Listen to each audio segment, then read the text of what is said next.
Assalamualaikum warahmatullahi wabarakatuh.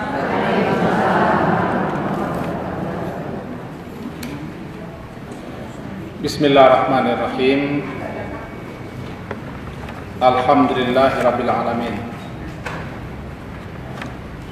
Wassalatu wassalamu ala Rasulillah wa ala alihi wa ashabihi ajma'in.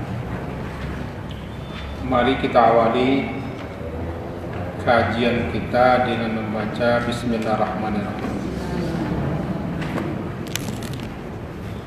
Kalau tidak salah, kajian mengenai Al-Asma'ul Husna sudah sampai kepada As-Sami' Al-Basir ya. Sampai kepada Al-Basir terakhir tidak salah itu. Maka pada pagi hari ini kembali kita lanjutkan kajian kita itu. Kita dasarkan kepada firman Allah Ta'ala,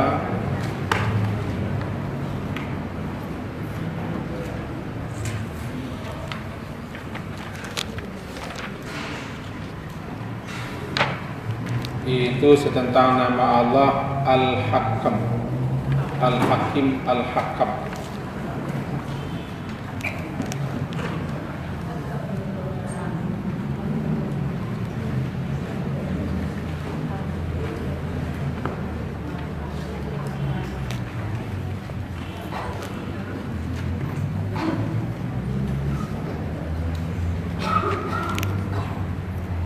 Dasarnya banyak sekali ayat-ayat.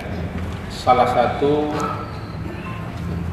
daripada sekian banyak ayat itu adalah surat Al-An'am, surat yang ke-6 ayat 114. Al-An'am surat yang ke-6 ayat 114.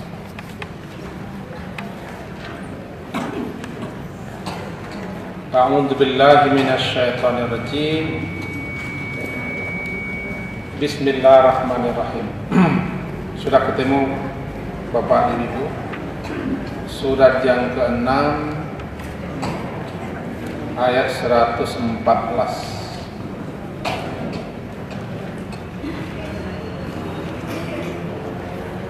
A'udzu billahi minasy syaithanir rajim. Bismillahirrahmanirrahim. Afa ghairallahi abtaghi hakama wa huwa alladhi anzala ilaykumul kitaba mufassala walladzina atainahumul kitaba ya'lamuna annahu munazzalun mir rabbika bil haqq fala takunanna minal mumtarin.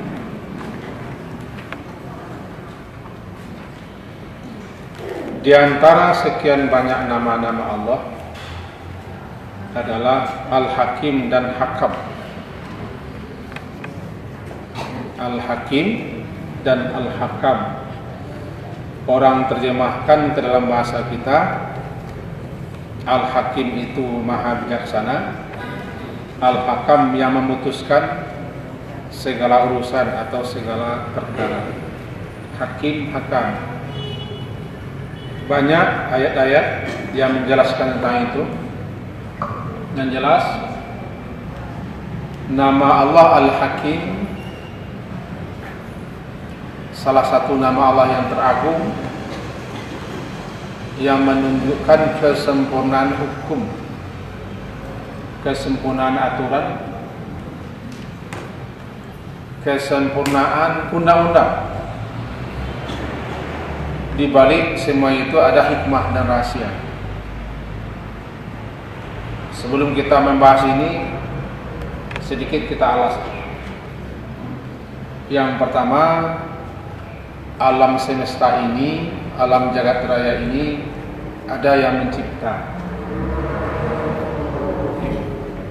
Mustahil sesuatu itu ada tapi tidak ada yang mengadakan atau menciptakannya. Mustahil.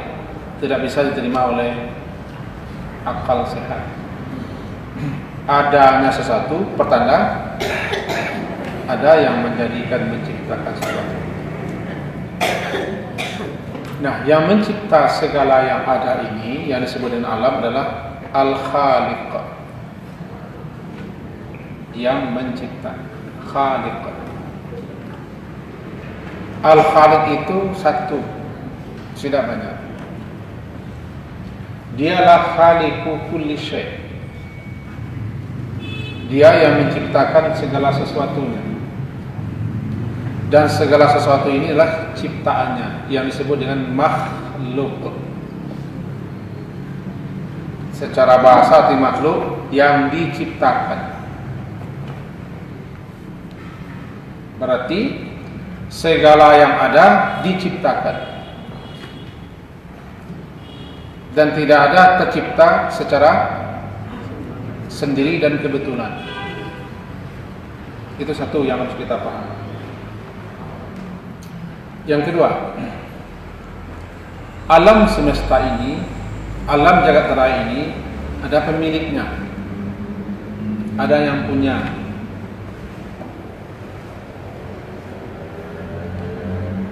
Pemiliknya adalah yang mencipta. Itu Allah. Lillahi ma fis samawati wa ma fil. Milik Allah, kepunyaan Allah, apa saja yang ada di langit dan di bumi. Dia pemiliknya, dia yang punya. Itu dua. Yang ketiga, alam semesta ini, alam jagat raya ini ada yang menguasainya, ada yang mengendalikan.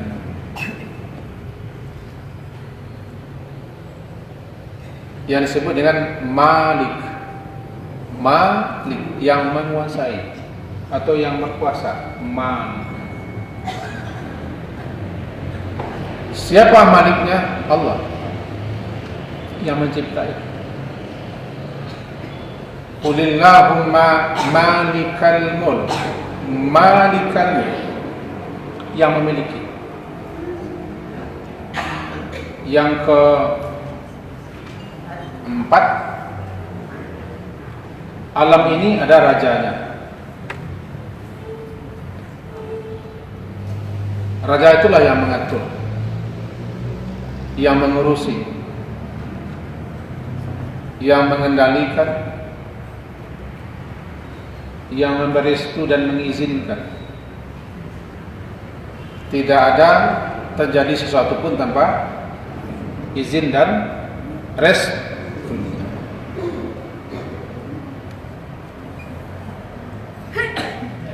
Sang raja itulah yang mengatur,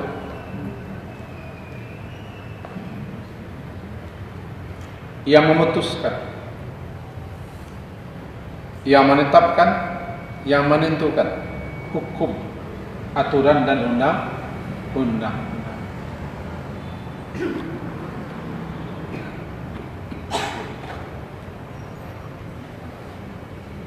Orang yang tidak mau menyebut nama Allah, katanya itu hukum alam. Yang tidak mau menyebut nama Allah, segan, bersih, berat dia menyebut nama Allah, itu ini namanya hukum alam, fenomena alam, peristiwa alam. Jadi alam bisa berbuat sendirinya, kata beliau-beliau itu. Di alam ini ada aturan, ada hukum hakamnya, ada ketentuan-ketentuan, ada undang-undang. Sang raja itulah yang menentukan. Yang kelima, kita ini makhluk yang dicipta. Lebih khusus kita disebut dengan hamba. Hamba, ibadah, hamba atau abdun.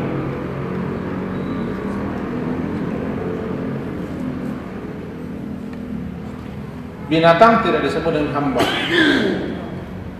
Hewan tidak disebut dengan hamba.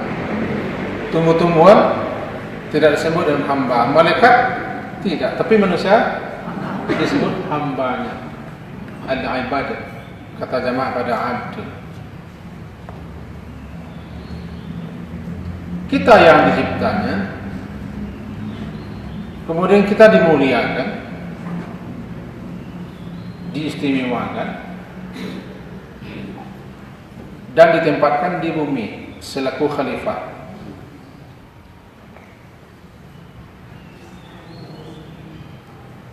Apa tugas khalifah? Mengatur, mengelola, mengurus, memakmurkan bumi ini. Mengurus, mengatur, mengelola, memakmurkan bumi ini atas mandat, atas perintah dia yang mencipta, dia yang menjadi raja. Jadi kita kasih mandat, dikasih tugas. Apa tugas kita? Itu mengurusi bumi, mengatur bumi, mengelola bumi. Kita yang dijadikan olehnya yang menguasai bumi atas mandat yang diberikan. Namanya khalifah. Maka kita selaku orang yang ditugaskan, diberi mandat, harus melaksanakan isi apa yang dimandatkan, yang ditugaskan. Karena kita tidak berhak membuat aturan, tidak membuat undang-undang, membuat hukum.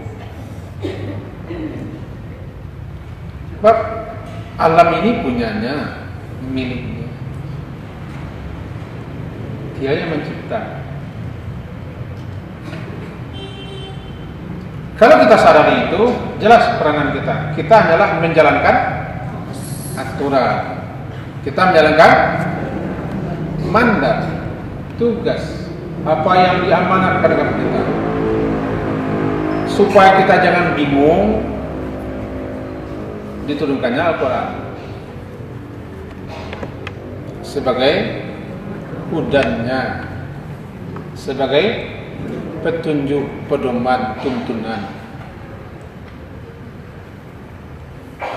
Diutusnya Rasul sebagai utusannya yang akan menjelaskan, menerangkan, sekaligus sebagai yang akan kita jadikan contoh suri teladan bagaimana mestinya kita melaksanakan aturan yang mencipta itu. Jadi pemilik hukum, pemilik aturan sebenarnya adalah yang mencipta itu, sang raja itu, sang penguasa itu, Allah. Dialah yang memutuskan segala urusan, segala perkara, menetapkan, menentukan. Bahasa kitanya menetapkan, menghitamkan, memutihkan, mengatur segala-galanya. Itu yang disebut dengan hakam, al-hakam, yang memutuskan perkara. Perkara itu diputuskan dengan bijaksana, hakim. Hakim adalah yang memutuskan perkara dengan sangat bijaksana. Itu alasnya, dasar kajian kita sebelum kita memahami nama Allah Al-Hakim dan Al-Hakam.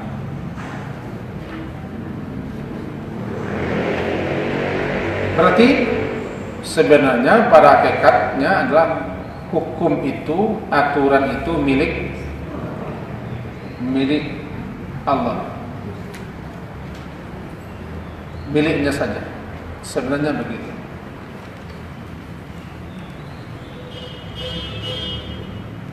Dialah yang memberikan keputusan di antara para hamba hamba-hambanya sesuai dengan kehendaknya. Dia memutuskan perkara di antara makhluknya itu dengan apa yang diinginkannya. Tidak ada yang dapat membantah. Tidak ada yang dapat membantah. Itulah dia. Orang-orang yang tidak menyadari ini, yang tidak memahami inilah yang mengerengkang pula ini, membuat aturan. Dia siapa? Dia gegabah, bahkan dia sombong. Itulah gunanya kita mempelajari nama Allah Al-Hakim Al-Hakam itu. Setelah 5 hal yang kita uraikan itu, jelas kita sementara pemilik hukum, pemilik aturan, pemilik undang-undang yang memberikan ketetapan dan keputusan adalah dia. Dia itu hakam. Apa hakam? Yang memutuskan perkara. Apa hakim? Yang memutuskan perkara dengan bijaksana. Alaysa Allahu biahkamil hakimin. Bala jawabannya. Dalam hadis lemah disebutkan kalau itu bentuk pertanyaannya, alaysa Allahu biahkamil hakimin. Bukankah Allah itu sebijak-bijaksana yang memutuskan hukuman? Jawabannya bala, iyo, betul. Syahidna, kami mengaku, kami menjadi saksi bahwa dialah yang memutuskan perkara dengan sebijak-bijak. Ketetapannya, keputusannya benar, adil. Cuma terkadang kita yang kurang memahami keadilannya. Dia bijaksana, cuma akal kita, pikiran kita kadang-kadang tidak menyangkau kebijaksanaannya dalam memutuskan perkara.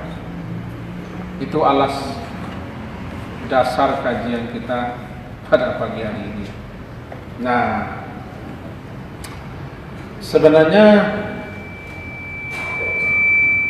tiada seorang pun juga yang dapat melakukan protes kepada Allah sebagai penetap hukum.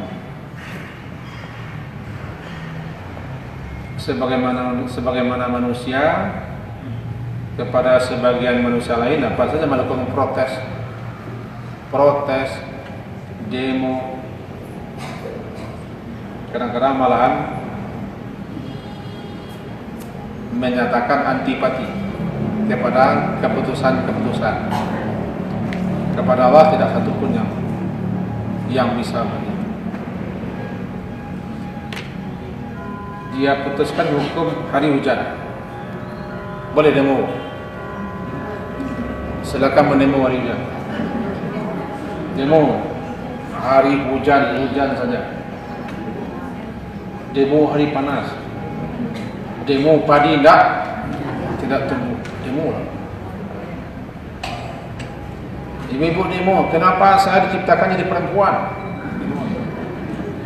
Kenapa anak saya 7? Demo lah. Kenapa rezeki saya segini? Demo lah. Nah, keputusannya berlaku. Tidak ada yang bisa protes karena dia pemiliknya. Dia yang punya, dia yang mengatur, dia raja.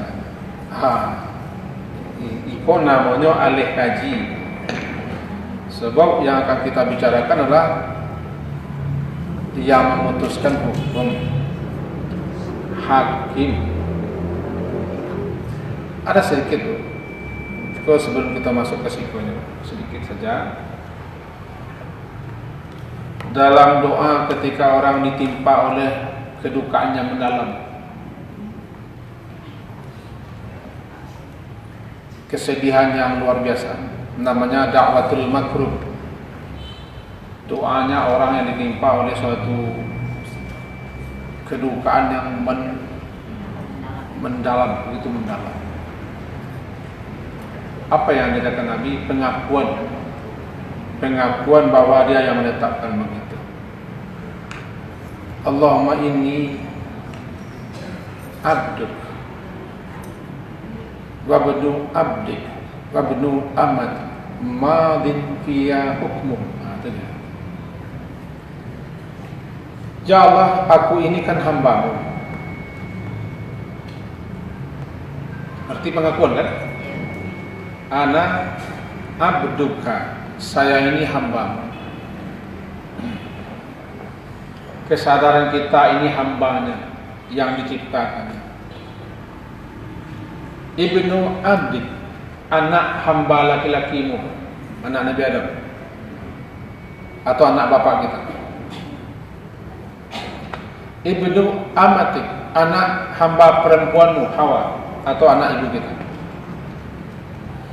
Kita, bapak kita, ibu kita sampai ke atas adalah pengakuan itu. Si hamba harus taat, harus patuh, harus menerima apa saja. Ini kesadaran seluruh hamba. Madin fiya hukmu, telah berlaku pada diriku ketetapan hukummu. Madin fiya hukmu. Tidak usah kita ajarkan di TK, sekarang doanya panjang. Saya hanya mencontohkan. Madin, berlaku, terjadi. Fiya, pada diriku, hukummu, keputusanmu, ketetapanmu. Apa aku sedang mengalami ini sekarang? Itu keputusanmu, itu ketetapanmu. Tentu yang menyebabkan kita duka, yang menyebabkan kita sedih, yang menyebabkan kita dirundung malam.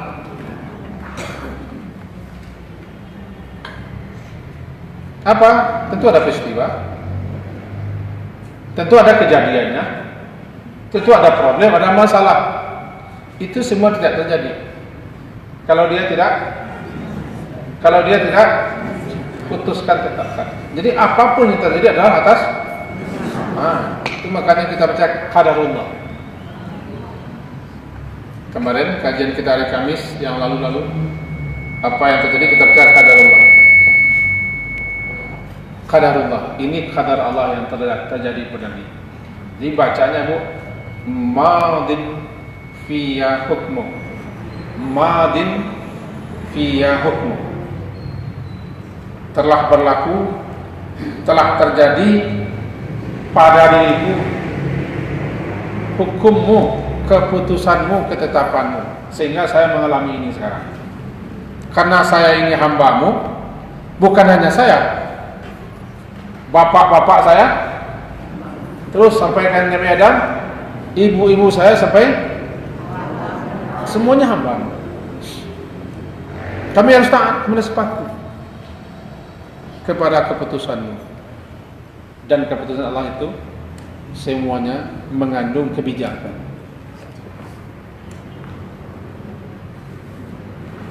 Ketetapan Allah, keputusan Allah, ketentuan Allah, tidak ada yang jelek. Jangan, tidak boleh bersangka. Keputusan Allah, ketetapan Allah, kebijakannya tidak ada yang buruk, tidak ada yang jelek. Allah itu Maha sempurna. Kan kita baca tuh, Subhanallah, Maha suci, Maha sempurna Allah. Allah itu Maha suci daripada berbuat, daripada menetapkan, daripada menentukan hal yang buruk, hal yang jelek. Keburukan, kejelekan itu kan lantaran kita mengalami sesuatu yang tidak kita inginkan, ya kan? Berarti sisi pandang kita saja yang jelek, yang buruk.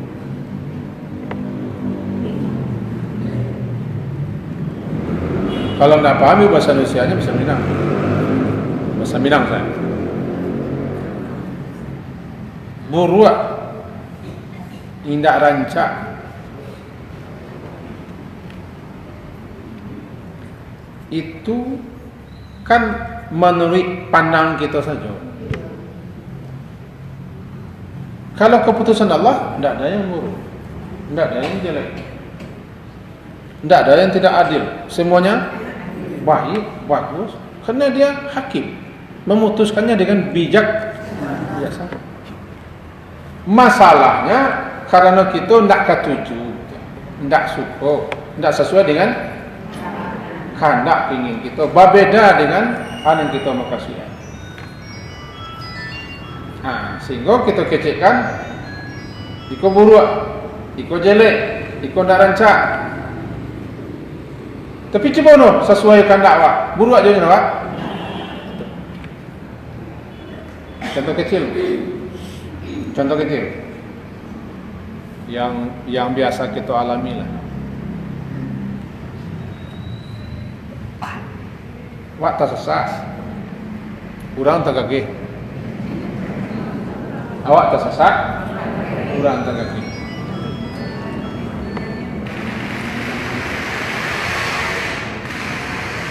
Bocor ban motor, buruk, iya bu, menurut kita, menurut orang mengke, apalagi ini saat cukup pagi, alun ada DP aku pecah keluar, anaknya minta uang sekolah. Kalau kita balikan, ini baca alhamdulillah, awak baca innalillah. Kalau kita balik, alhamdulillah. Bocor je ban motor ibu pun jadinya. Alhamdulillah. Kalau kita nah, jelek kita tak aja. Orang tak lagi dewa puno, dunia para lu.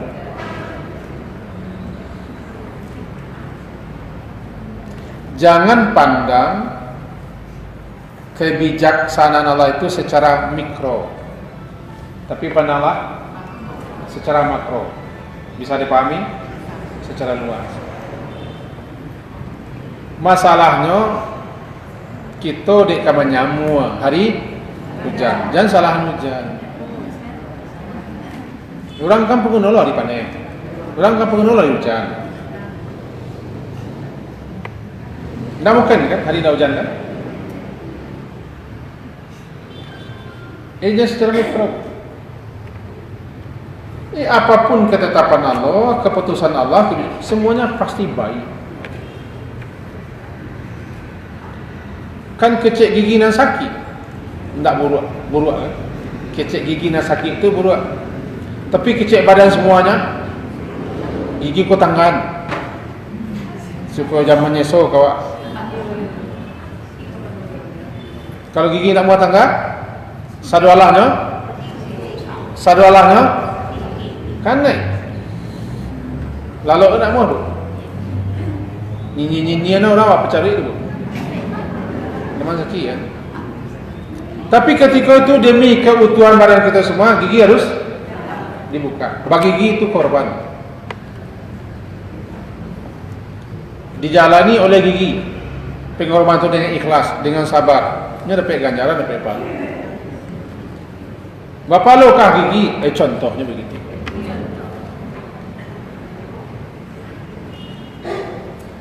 Dengan sakit kita bu, bagi kita tu ujian kesabaran, ujian keredaan, menghapus dosa-dosa, menambah pahala, meningkatkan derajat, menyuruh anak pulang. Kadang-kadang payahnya menyuruh anak pulang, sakit baru pulang. Menyuruh datang, kadang-kadang dibawa orang sate. Nah, lalu itu kan sate. Kecek orang sakit, tapi kecek orang rumah sakit. Kecek dokter-dokter. Kecek perawat, kecek orang ngalai ubek, kecek farmasi, kecek tukang ambulan, kecek tukang ojek. Dia orang sakit juga banyak yang dapat. Maka harus kita demi kebersamaan kita ada korban. Tapi sudah nak korban, baganti-ganti. supaya kita mensyukuri lo nikmat sihat. Dengan sakit itu apa lo dosa kita. Tak boleh kita kecain tubuh. Tak boleh. Kalau tak bisa kita reda, sabar. Tak bisa reda, sabar. Yang paling rancak kan reda. Di sisi itu kita pandang secara makro, tidak ada keputusan kita tertentu yang jelek, yang buruk, semuanya baik. Tidak ada aturan yang buruk. Tidak ada. Kalau dibawa kepada pribadi-pribadi, dibawa ke negara, aturan Allah, hukum Allah, syariat Allah bagus, baik. Cuman orang yang tidak kenal dengan Allah lah yang menyatakan syariat agama Allah itu tidak cocok, apalagi kejam, apalagi tidak relevan, tidak sesuai diterapkan di Indonesia. Karena Indonesia begini, kan sisi pandang mereka yang sempit, tidak mengenal Allah.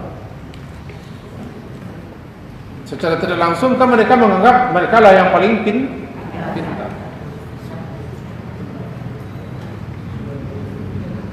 Kita kembali ke doa tadi dulu. Allahumma inni abduk, ya Allah aku ini hambamu. Ya kan? Ibnu abdik, anak hambamu yang laki-laki. Wa ibnu amatik, anak hambamu yang perempuan. Madid berlaku via pada diriku sekarang ini hukmu, keputusan hukummu. Keputusan hukum Allah, kita mengalami kedukaan. Penyebabnya adukawan.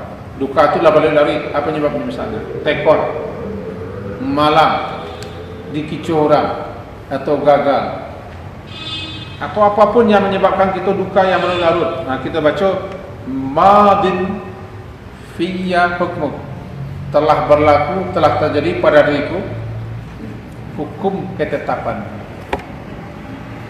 Dan boleh sampai situ berhenti. Adlun alayya qada'uk, adil qadamu itu yang terjadi pada diri. Adlun alayya qadamu, ketetapanmu yang telah kau tetapkan itu adalah keadilan. Itu kalau kita tidak bisa menerima, memahami apa yang terjadi yang menyebabkan kita duka. Nah, kita yakinlah semua ketetapan Allah adalah adil, bijaksana. Walaupun kita belum tertangkap di kita oleh ketika itu kita sedang dilanda oleh emosi. Kan emosi bisa jadi apa yang kita tidak setuju ketika itu sekian bulan, sekian tahun ke datang, rupanya itu yang terbaik. Dulu bahasanya sempat bagan nyingat 3 hari berkurang ambil dia. Dia orang gaib memilih nikah. Begini. Akhirnya lah sekian tahun kemudian baru muju aja. Kok nandawa dulu patrulan barangkali dah kena tampar waktu hari itu.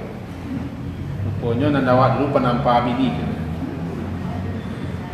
Ini sedikit kita alihkan kepada hukum hakam. Jadi kaji pertama tadi adalah Al-Hakim, Al-Hakam.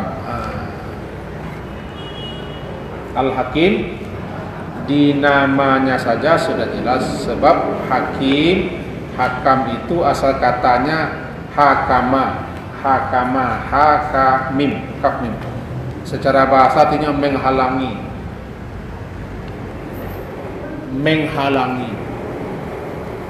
Hakama, hukum itu secara bahasa artinya menghalangi.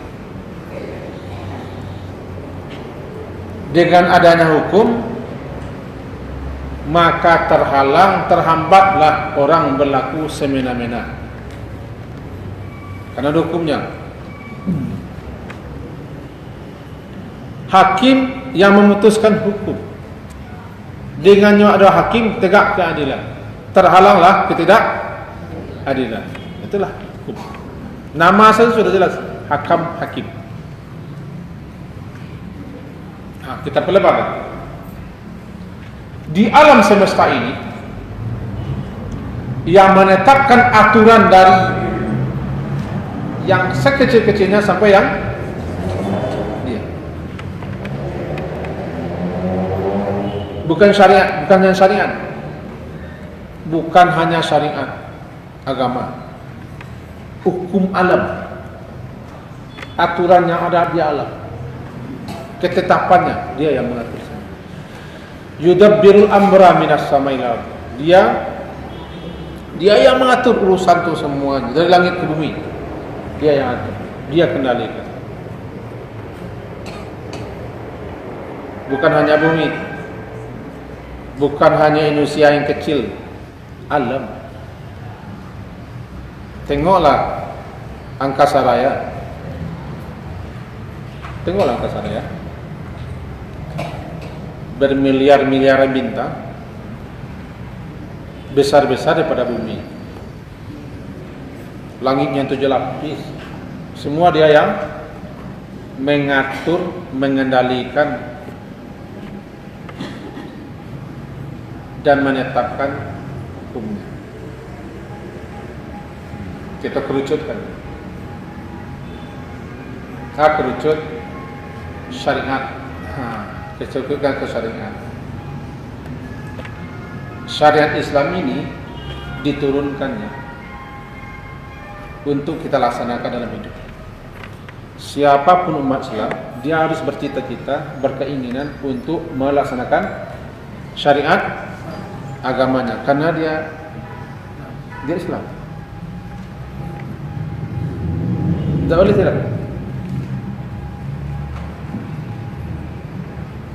Kalau tidak ada niat, tidak ada kemauan, tidak ada keinginan untuk melaksanakan syariat Allah, lalu syariat apa yang terjalankan? Undang-undang apa? Aturan apa? Tentu aturan selain aturan Allah. Ketika itu habislah Islam kita, habis Islam kita. Oh bisa tidak bisa? Alulai. Itu kajian yang kedua. Kajian yang pertama, setiap muslim kalau betul-betul Islam, dia pasti dia berkeinginan untuk melaksanakan syariatnya. Setiap orang muslim pasti ingin melaksanakan ini. Agak bu. Syahrul Ramadhan alladhi unzila fihil hudan, petunjuk bagi manusia, petunjuk dalam hidupnya, aturan-aturan yang akan dijalankannya dalam hidup. Nah, Islam itu bukan hanya pentong tangan, bukan hanya rajam, bukan hanya gantung. Itu awak dipatakui orang. Kita kalah lama berjago. Sajak jago lalu, itu kan aturan.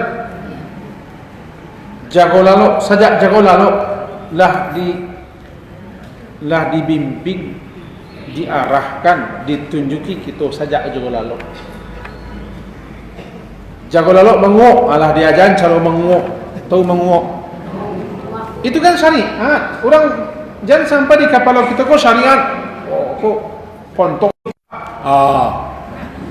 Tapi tutuplah kamu ke mulut. Tangan, ketupkan. Kan itu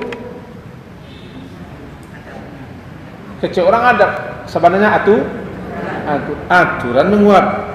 Undang-undang itu kan aturan. Syariat kan aturan. Hukum aturan. Jangan lalu menguap. Oh, bermimpi semalam. Allah dulu nanti aturan caranya menghadapi mimpi.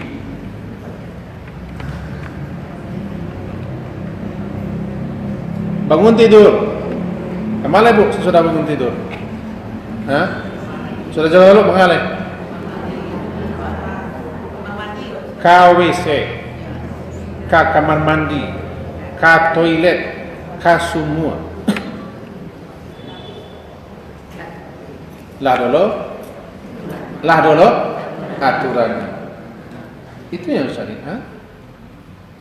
Siapa yang bikin aturan? Dia. Apa gunanya aturan? Supaya kita teratur hidup.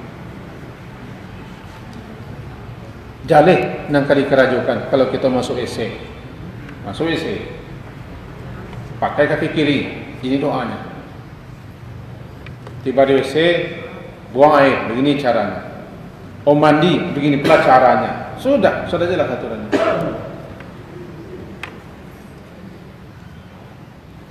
Sampai ditunjukkan adab qada'il hajat, adab buang hajat. Kalau WC tengah jalan 5. Kalau kita nanti musafir, bagaimana ke WC ini? Oh, sudah semua. Itu ke WC.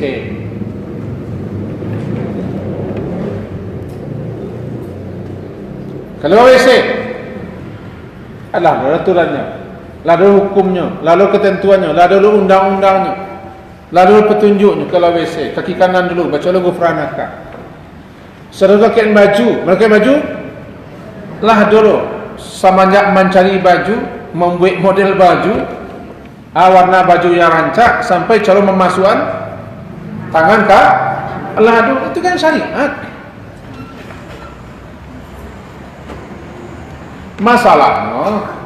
Masalahnya kita lah dicuci otak kita ke sebahagiannya yang syariat itu dan kita bayang yang apa bu? Yang menakutkan. Yang tadi atau bayang nanti perempuan yang mata saya nampak aku syariat Islam. Beda apalah syariat Islam itu dengan sunnah.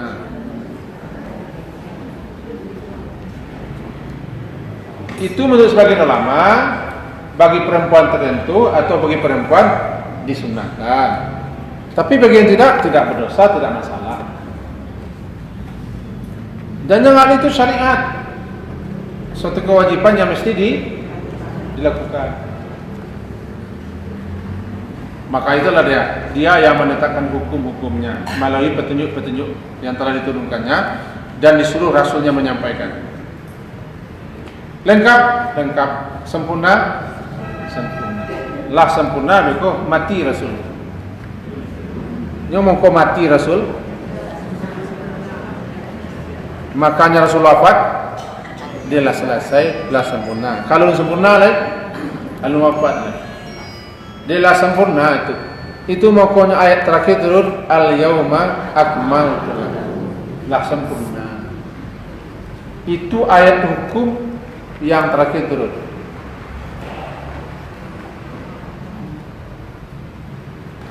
Tidak berapa bulan setelah itu Nabi meninggal.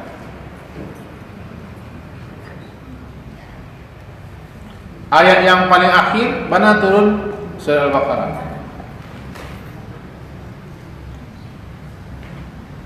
Surat kedua ayat 281. Wattaqu yauman. Tidak usah kita buka. Kita akan menjalani saja.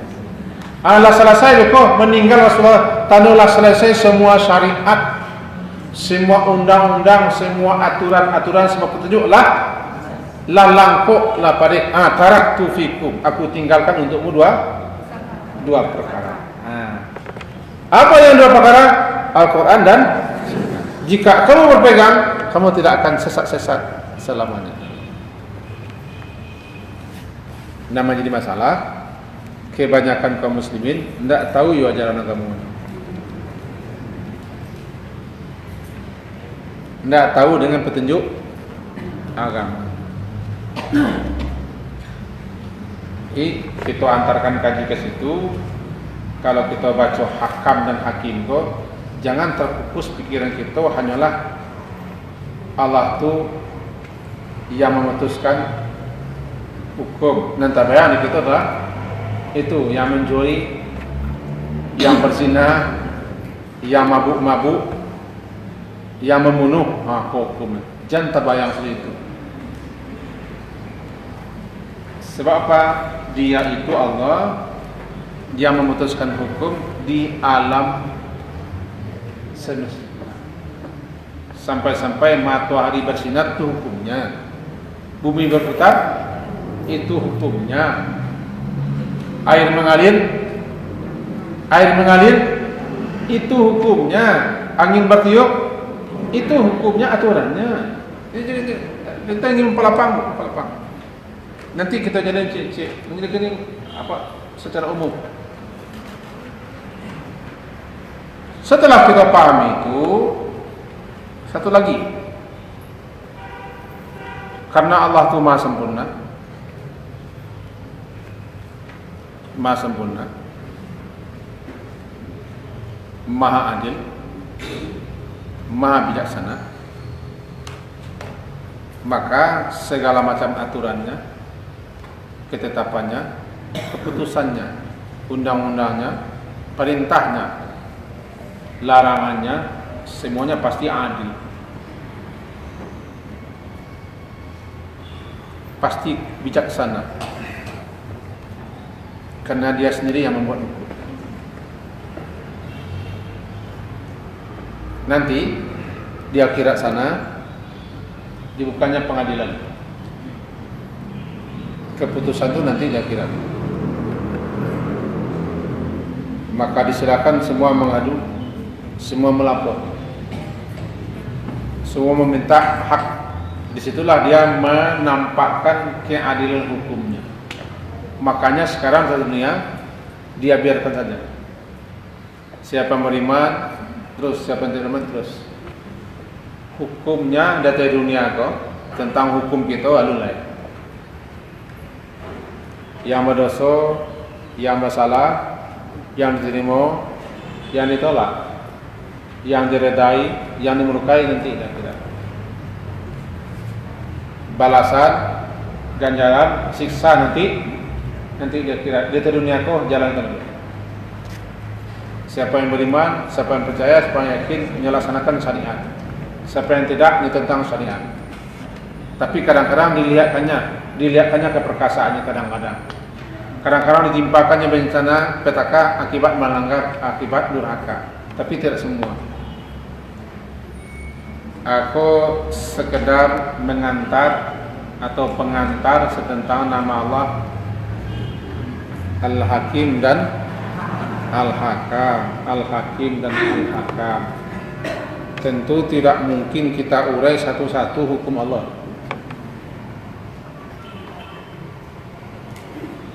Tidak mungkin kita urai satu-satu hukum-hukum, aturan-aturan syariat. Kenapa panjang? Sepanjang hayat kita mempelajari. Karena hukum itu berlaku di seluruh sisi dan lini kehidupan kita. Sejak tadi, sejak jauh lalu sampai kalau sejak kalau rumah sampai masuk rumah, sejak mencari makan sampai mengeluar dan tadi makan, ya kan? Sejak lahir melahadu semua cukup habis semua. Nah, setelah itu kita kaji, kita jelaskan, Bapak dan Ibu yang hadir, lantaran kita akan memahami nama Allah Al-Hakim dan Al-Hakam, kita yang akal kita terbatas, pikiran kita singkat, ilmu kita tidak barang, tentu tidak akan mungkin mengungkap, menjelaskan bagaimana kebijakan Allah, ketetapan Allah, keputusan Allah itu. Paling hanya kita sebatas apa yang kita pahami, sesuai dengan apa yang tercantum dalam Quran dan hadis-hadis Nabi. Tapi pasti bahwa segala sesuatunya itu lahir daripada kebijakan Allah dan keadilan Allah dan kemahapengetahuan Allah. Itu kanan kaji lama. Kaji lama. Bukankah sebelum sesuatu itu ada, terlebih dulu Allah telah memerintahkan kalam untuk menulis. Jadi aturan-aturan itu, hukum-hukum itu, ketetapan-ketetapan itu, keputusan-keputusan sudah dituliskan di alam sana sebelum terjadi. Dan tidak satu manusia pun yang diberitahu apa yang telah tertulis di alam sana. Tidak. Apakah kita tahu rezeki kita berapa? Dan tertulis di alam sana, di luah mahfuz sana, dan tersimpan tulisannya. Apakah kita tahu berapa rezeki kita, Bu? Tapi dia sudah memutuskan rezeki. Apakah kita tahu umur kita berapa? Tapi sudah diputuskan? Tidak diputuskan. Oh, tidak tahu. Bahkan akan jadi apapun anak kita, banyak tidak kita tahu. Kita cari hidup kita ke belakang sampai kita kini seperti itu. Banyak yang di luar rencana kita kan.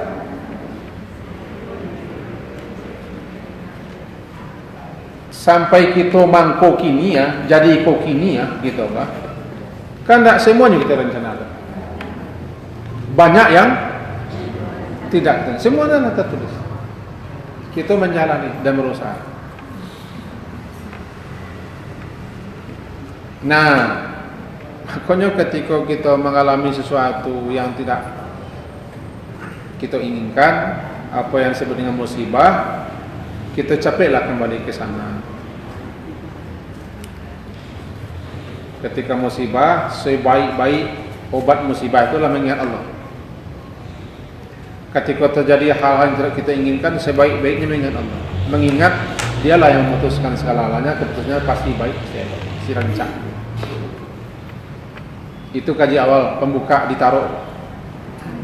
Kan ditaruh. Pembuka kaji di masjid taruh. Dan kajian Al-Hakim Al-Hakam tidak kita lanjutkan. Kita lanjutkan hari Selasa depan. Senin depan ke pembuka. Setelah itu ada beberapa hal yang penting kita sampaikan. Untuk kajian kita yang akan datang. Kajian kita sudah selesai. Kau kan pembuka memahami nama Allah Al-Hakam dan Al-Hakim.